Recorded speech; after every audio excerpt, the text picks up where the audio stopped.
Today we have the Quad 707 clone on our test bench here. So today we're going to test this board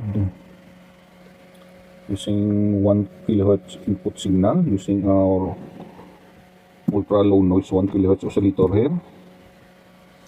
And we're going to test it with 8 ohms and 4 ohms load using 30 volts, 40 volts and 50 volts power supply.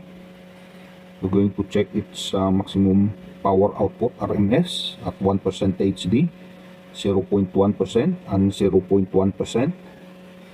If the amp can do 0.1%, if it is not able to do 0.1%, then we're just going to check for its output at with the less minimum distortion. So for example, if the amp cannot do 0.01 but the minimum it can do it's like maybe 0.05, then we're going to use that, and I'm just going to change this to 0.05 or whatever the minimum output of the amp with the least minimum distortion.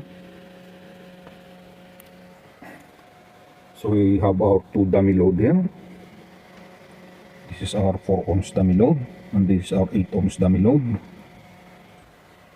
Currently the amp is connected to our 4 ohms dummy load. So we have our usual scope here and our THD meter.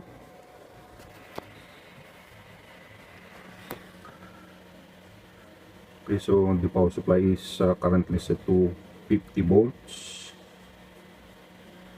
So we're going to start here 4 ohms, 50 volts. We're going to aim for, first we're going to aim for 0.01% if the amp can do it. If not, then we're just going to the maximum power output with the least minimum distortion that the amp can do. Okay, let's set our THD meter to 0.1%. 0.01 is here. So let's try increasing the output to the input to the amp now. Okay, just a little bit of input to the amp and the output jumped to 26 volts, and that's already at 0.04. So let's try if we can lower that to 0.01.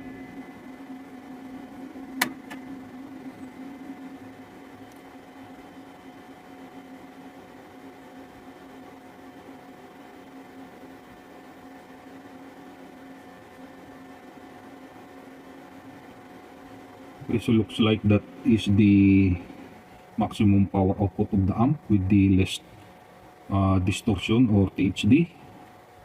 So 0.1%, so that is 0.1%, so that's around 0.03%. And the output of the amp is around 22.8 volts peak to peak. Okay, so this is our result.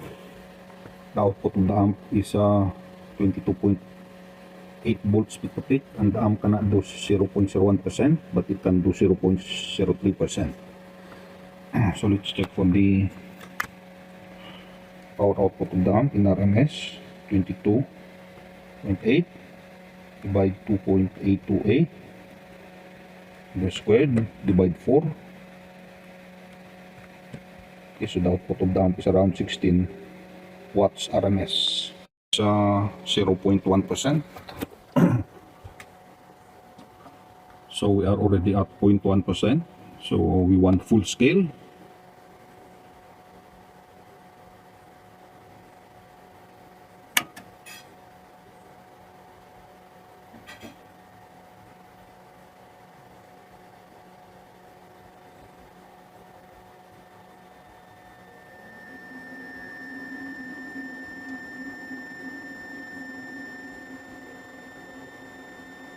Okay, so it's a bit tricky to set the output of 0.1% because just a little movement from our potentiometer from the output of our oscillator, the needle makes a big jump.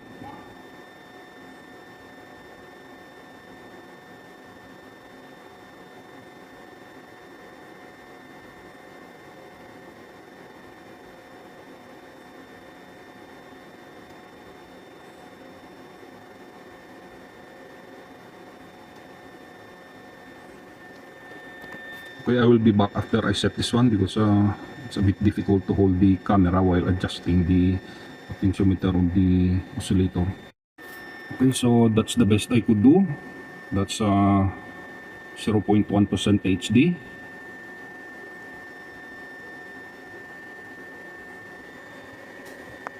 So our output is 88.8 volts peak to peak.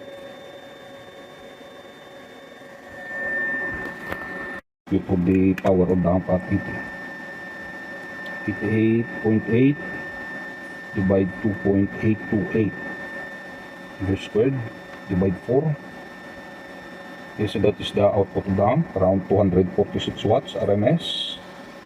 Okay, so I'm a dummy. Okay, so I'm getting the output here at the 1%. It should be there at 0.1%. So I'm just going to erase this one. Now we're going to do 1%.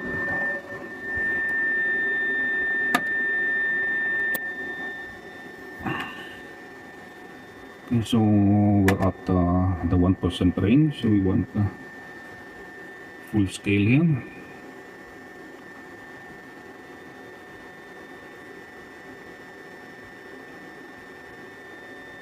Okay, so that's 1%.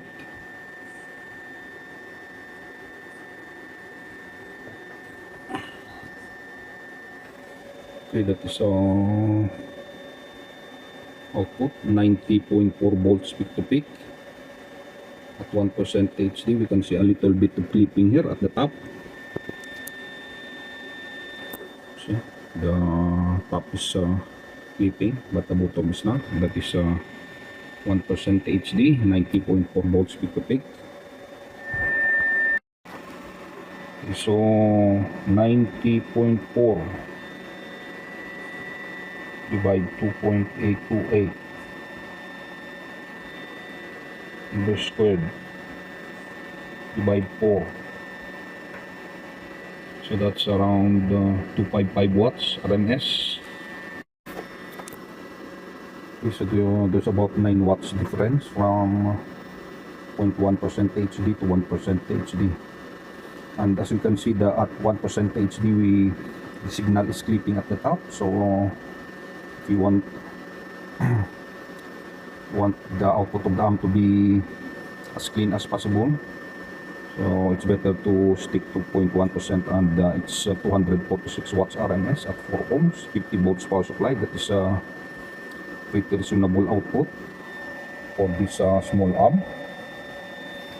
Okay, so I forgot to show this first. We have our temperature meter here, temperature sensor. We have 3 sensors, T1, T2, and T3. T1 is this one, our room temperature, so around 23 degrees. And T2 is the temperature of the heatsink of the amp. This is the probe here at the bottom of the heatsink. So that's around 45 degrees now. And T3 is the temperature of our dummy load. Okay, this is the probe of our dummy load. It's stuck over there on the side of our dummy load. So it's the temperature of our dummy load is a bit pretty hot now. Okay, so next we're going to do 40 volts. So I'm going to set the input of the amp to 0 first, and then I'm gonna set this to 40 volts. Okay, that is 40 volts.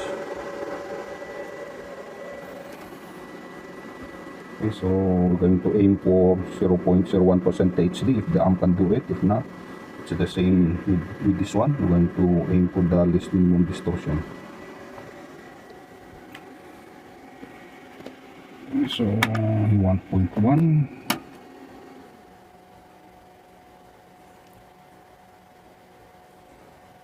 Going to increase the input to the amp now.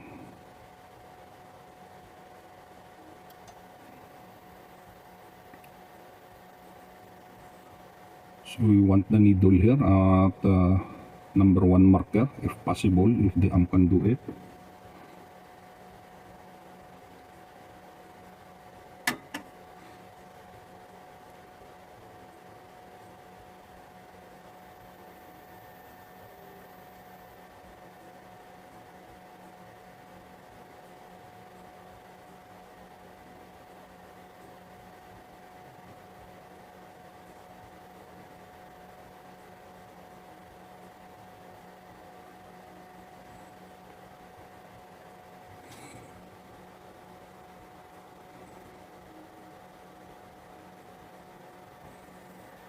It's a little bit tricky to adjust this one. I'm going to pause this first so I can use both of my hands to adjust the potentiometer. So looks like this is the best that I could set the amp. That's about 0.0032%, almost the same with 50 volts. 0.03, are pretty close. Okay, and our output is a bit lower also, 22.4 volts peak to peak. Okay, so this is the result for 4 ohms, 40 volts, using 40 volts power supply. The amp cannot do 0.01%, but instead it can do around 0.02, so almost the same here. And the output is 22 volts peak to peak, so let's check the output of the amp at 22.4 volts. 22.4 divided 2.828 squared. My calculator. It's like I need anyone. 22.4 divided 2.828 squared divided 4. 15.6 watts RMS. Okay, so the amp can do 15.6 watts RMS at 0.03% THD, 40 volts power supply. So a little difference only using 50 volts power supply when at the least minimum distortion. Now we're going to do 0.1%.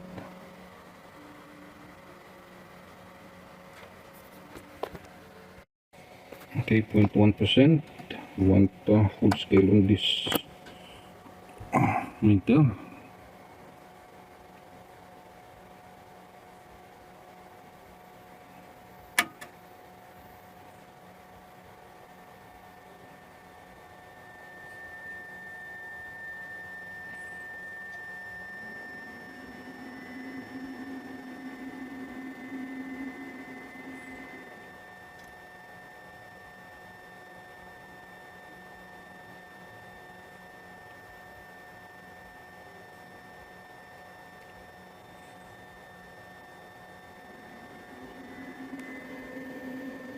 Okay, that is 69.6 volts peak to peak.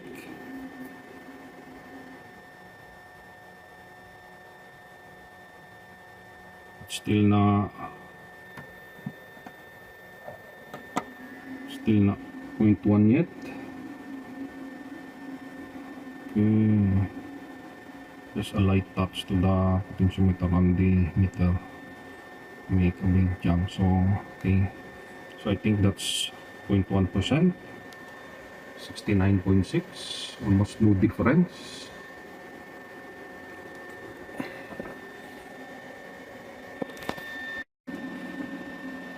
Nice number. 0.6 by 2.828 squared by 4. Okay, that's 151 watts RMS. Okay, next 1% HD.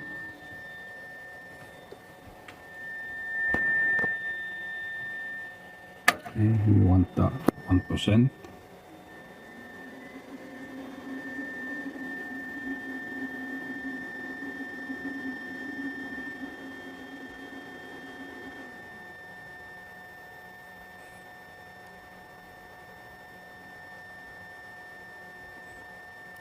Okay, let's look at that is around 0.8% and the output is 71.2. Let's see if the output will change, if we can get it to 1%.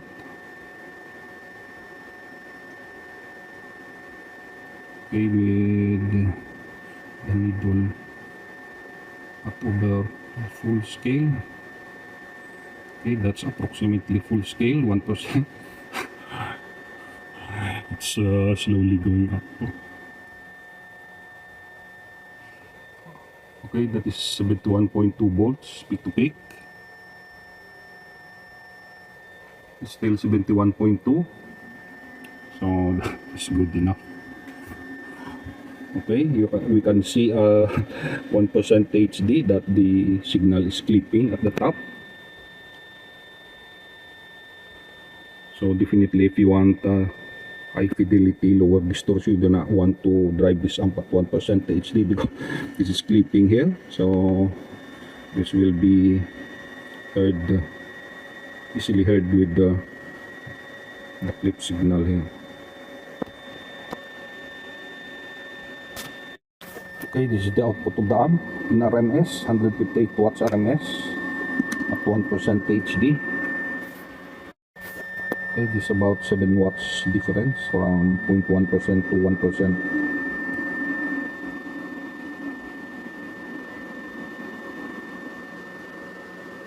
So now, using 30 volts power supply, we're going to do the same. First, we're going to look at the temperature of our reading the meter here. Temperature meter, ambient temperature is around 22.9 degrees centigrade. It is the heatsink. It's actually not pretty hot, it's just a little bit warm. Okay, you can see the temperature of the heatsink here, 38.4 degrees centigrade, and the temperature of our dummy load, 88 degrees centigrade. Now I'm going to set the power supply to 30 volts. First, I'm going to set the amp, set the input signal to the amp to 0. Okay, now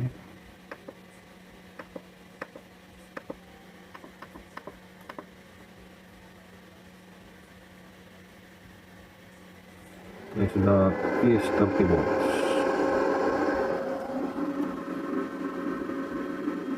So on to 0.01%, if the amp can do it. If not, we're going to just use the output of the amp with the least minimum THD.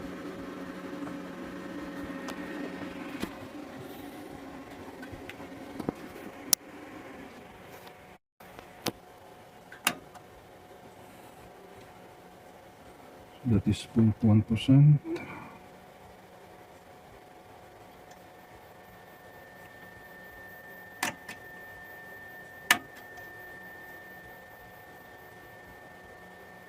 So we want this needle to the left, as the leftmost as possible.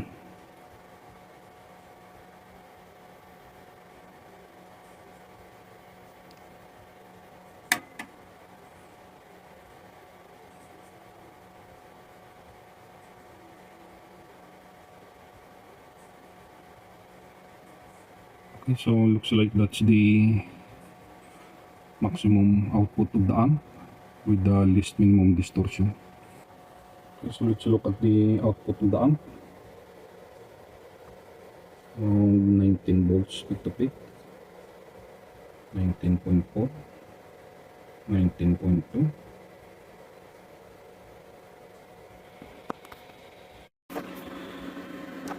So this is the output of the amp, 19.2 volts peak to peak with about 0.03% THD. The amp cannot do 0.01%, and that is about 11.5 watts RMS.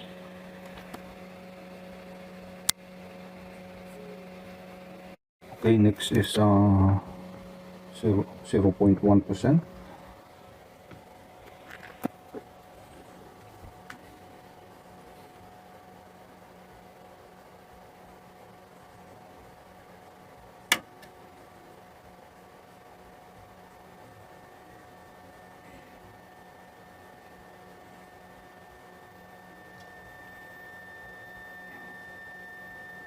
Then it will just jump straight to over full scale.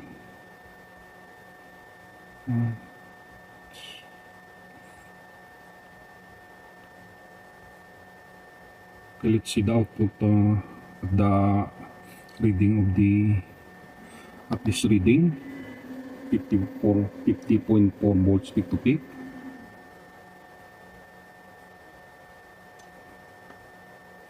Okay, with over full scale, it's up to around 51.6.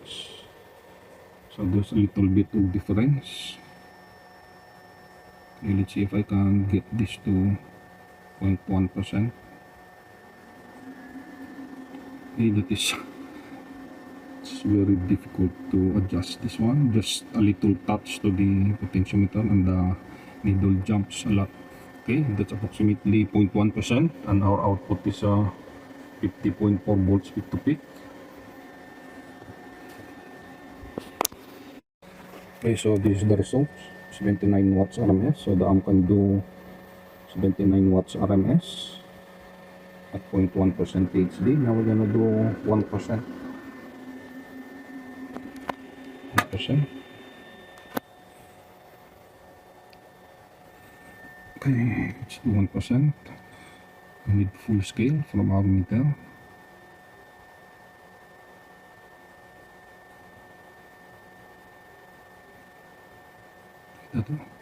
Okay, so that's about full scale, 1%. Now let's look at our output. Our output is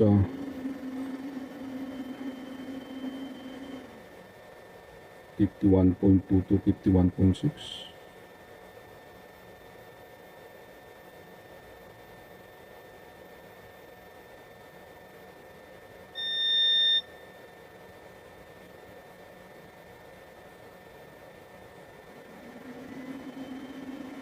So the most stable is 51.2, so that's what we're going to use.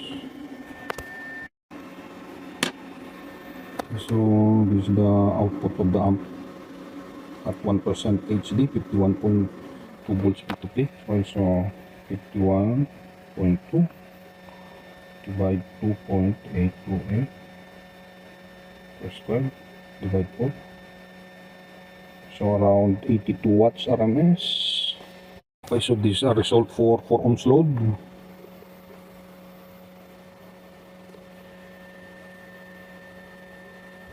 This is 0.03%, 30 volts, using 30 volts power supply, around 11.5 watts RMS, 7982. Using 40 volts power supply, there's a big difference in the 0.1% output, the 0.01 or 0.03%, there's little bit difference, only 11.5 watts here.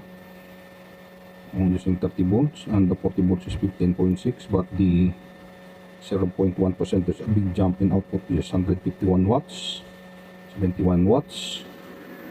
And using 50 volts power supply, we have 255 watts here. So if you want more power from this amp, definitely use a 50 volts power supply.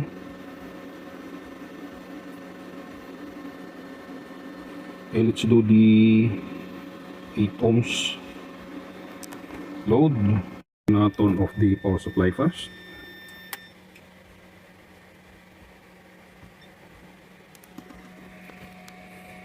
Okay, so let's look at the temperature of the amplifier, the heatsink, and the dummy load. So the temperature of the heatsink is around 30.5 degrees C.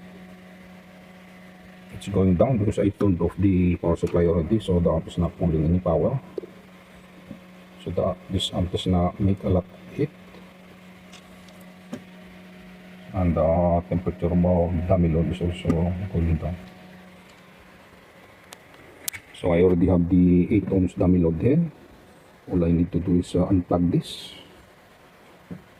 Unplug the connector for the 8 ohms dummy load.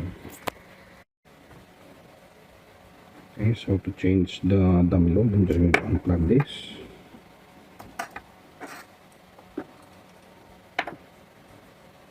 This is for our 8 ohms dummy load.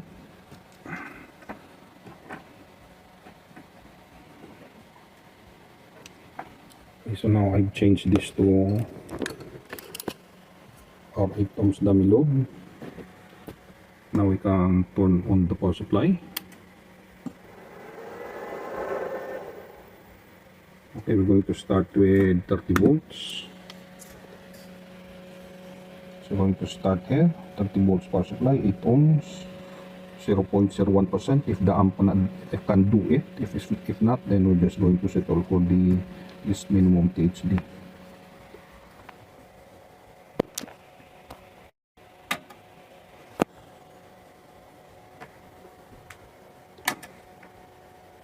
Okay, I'm going to increase the input to the amp now.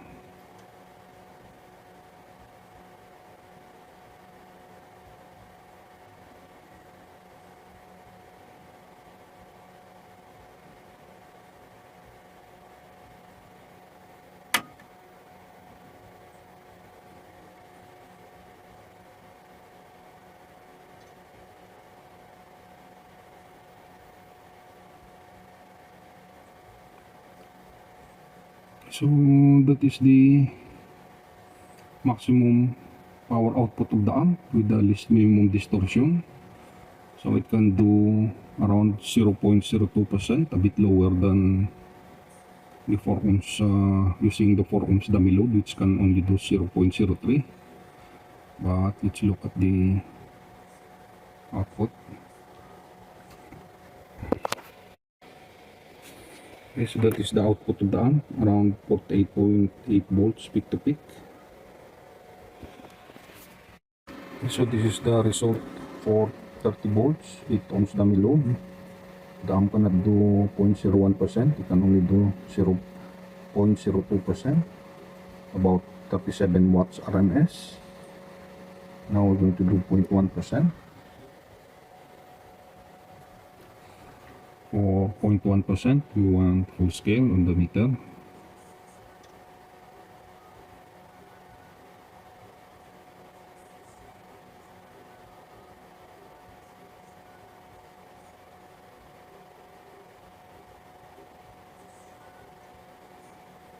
Wow, that's pretty hard to adjust. Okay, that's about 0.1%. Okay, that's the output is around 52 volts peak to peak. Let's see if I can get that. Okay, so the output is almost the same, 52 volts peak to peak. Okay, so that's 0.1%. 52 volts peak to peak. So this is the result. The amp can do about 42 watts RMS at 0.1% THD.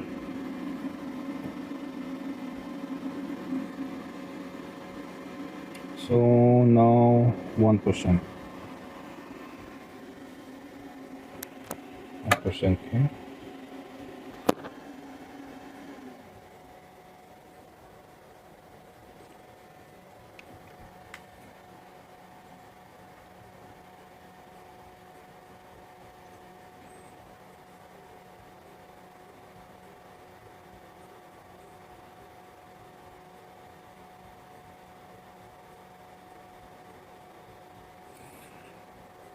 Okay, so that is 1% HD, and our output is around 54.4 volts peak to peak.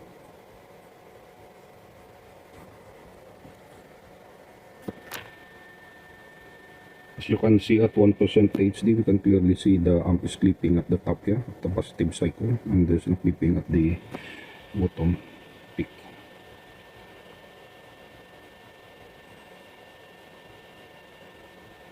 Okay, so that's 54.4. 54.4 by 2.828 square by 8. So 46 watts RMS. So the result for 30 volts. 46 watts RMS at 1% HD. Okay, now we're going to set the power supply to 40 volts. First, I'm going to set the input to the amp to 0.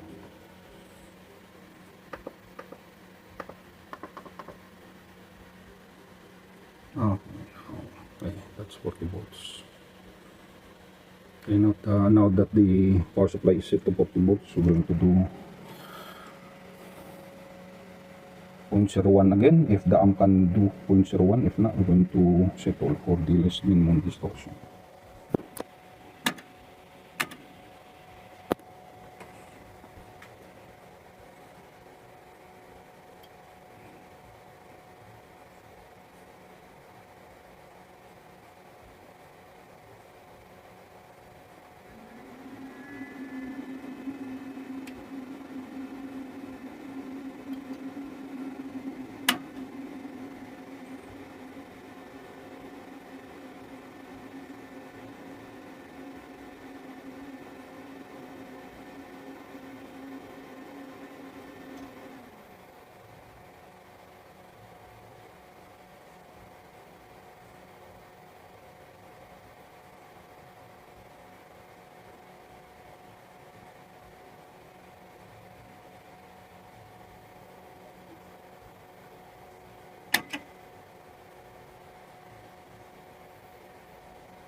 Okay, so looks like that's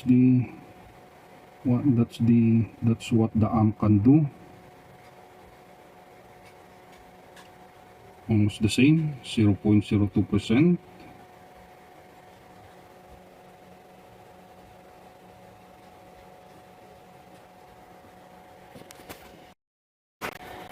Okay, looks like this is what the amp can do. The least minimum THD. Almost the same, 0.02%.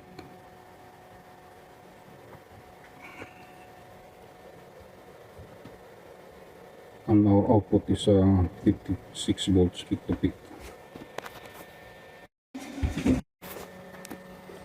Okay, so the amp can do 49 watts RMS at 0.02%. Okay, so this is 0.02%. The amp can do 0.01%. Now we're going to do 0.1%.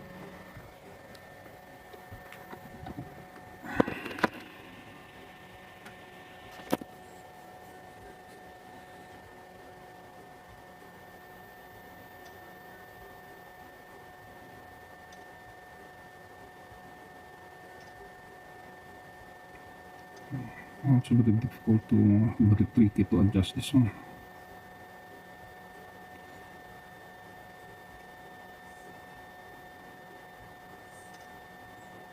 Just a little bit of movement from the potentiometer and the needle jumps to over full scale.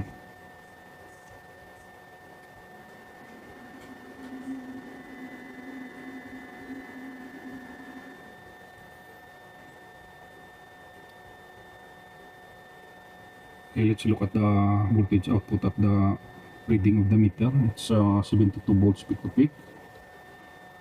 Now let's look at the over full scale. The output just jumped a little bit more, 0.4 volts to 0.8.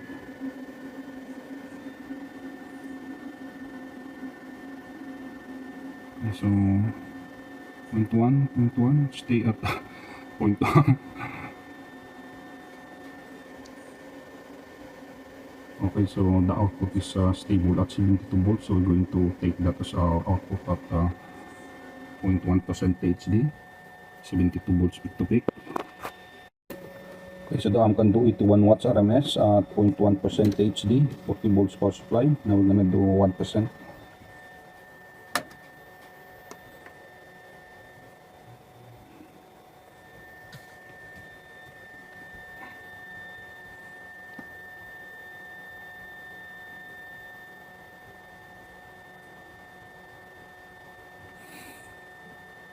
Okay, so that is 1% THD.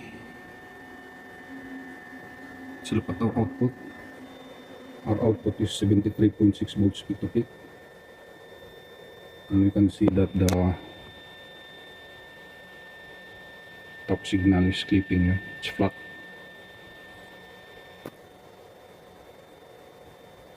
So that is 73.6 volts peak to peak. Okay, so there's little difference in power output from 0.1 to 1%, just 4 watts here. The same with this one, using 30 volts power supply, 42 watts to 46 watts. But the power output doubled, almost doubled, using 30 volts power supply to 40 volts power supply. So now we're going to do 50 volts. I'm going to set the input to the amp zero first and set this to 50 volts.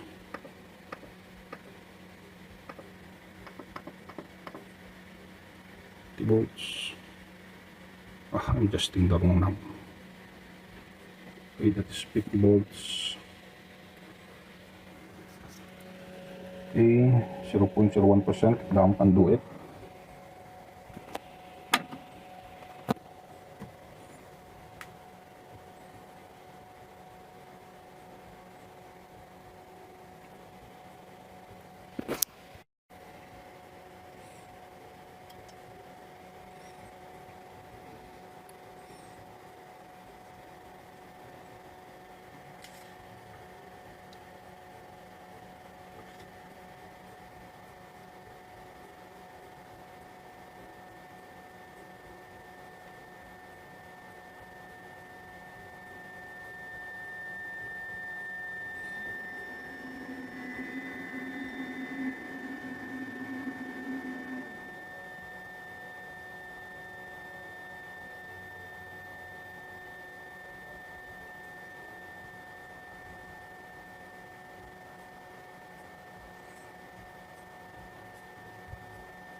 Okay, that is the output of the amp with the least minimum distortion, around 0.02%. Let's look at the output. 79.2 volts, peak to peak.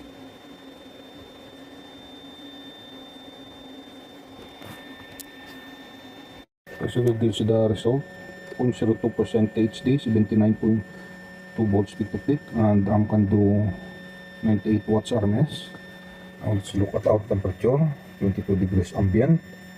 The temperature of the heatsink is around 34 degrees.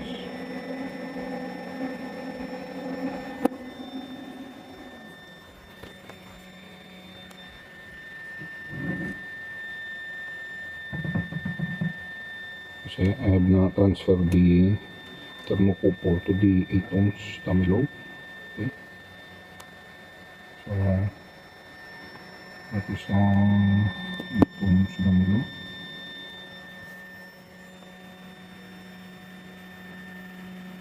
So the temperature is decreasing. We're going to check that later. Okay, so my phone is complaining of low battery now. Hope we can finish this. We're going to do 0.1 and 1% left. Okay, so we're going to do 0.1% now. So 0.1%, need full scale here.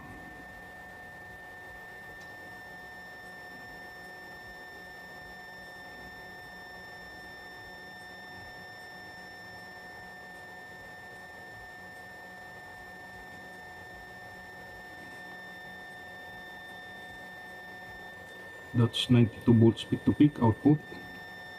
Let's see if the output voltage output will change if the THD is a little bit lower. Okay, so it's the 92 volts peak to peak.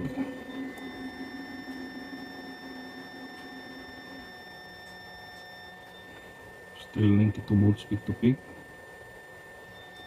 Okay, so looks like we go back to full scale. Okay, there's little difference. The output is still the same, 92 volts peak to peak. That is 0.1%. Okay, so this is the output of the amp, 132 watts RMS at 0.1% HD, 132. Now we need to do 1%. 1%, we want 1 meter at 1%. Now to set this to 50 volts. We need full scale here.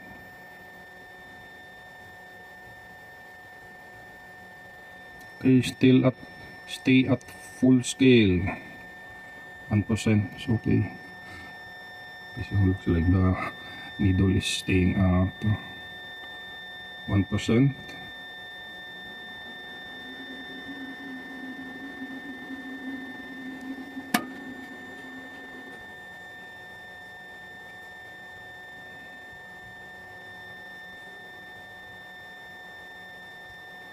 The output is 98 volts peak to peak.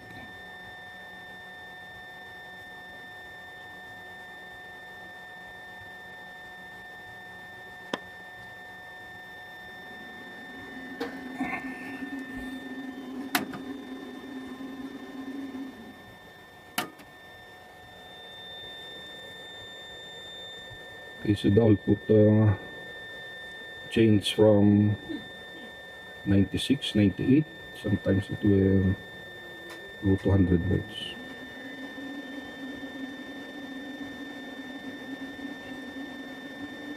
Okay, so the output is very stable at 96 volts peak to peak. So we're going to use that 96 volts peak to peak. Okay, so this is our result, 1% HD, 50 volts power supply. The amp can do 144 watts RMS. Sometimes the output will jump to 100 volts.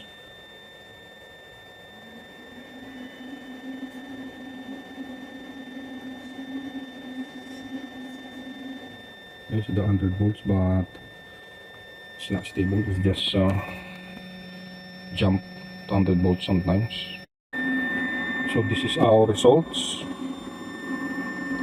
Using 50 volts power supply, 1% THD, 144 watts RMS, 0.1, 132 watts RMS.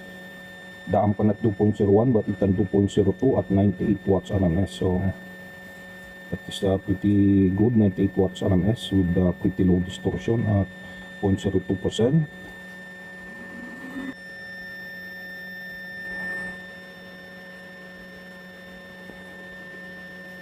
So at 4 ohms, the amp can do 0.02%, 16 watts only, 246 watts at 0.1%, 255 at 1%.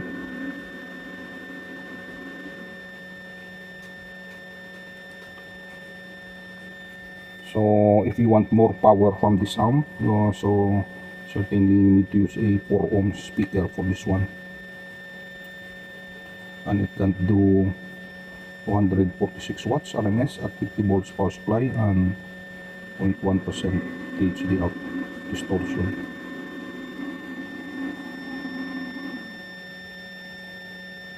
So you can pause here if you want to look at the results.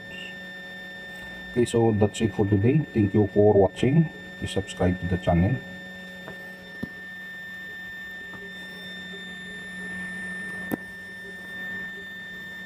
So this amp does not make a lot of heat with 50 volts power supply, even using a 50 volts power supply. The temperature of the heatsink is 33 degrees and our ambient is around 23 degrees. But as you can see, we have a fan here helping remove the heat from the heatsink, and we have a massive heatsink here. This is a pain to drill a hole to this heatsink.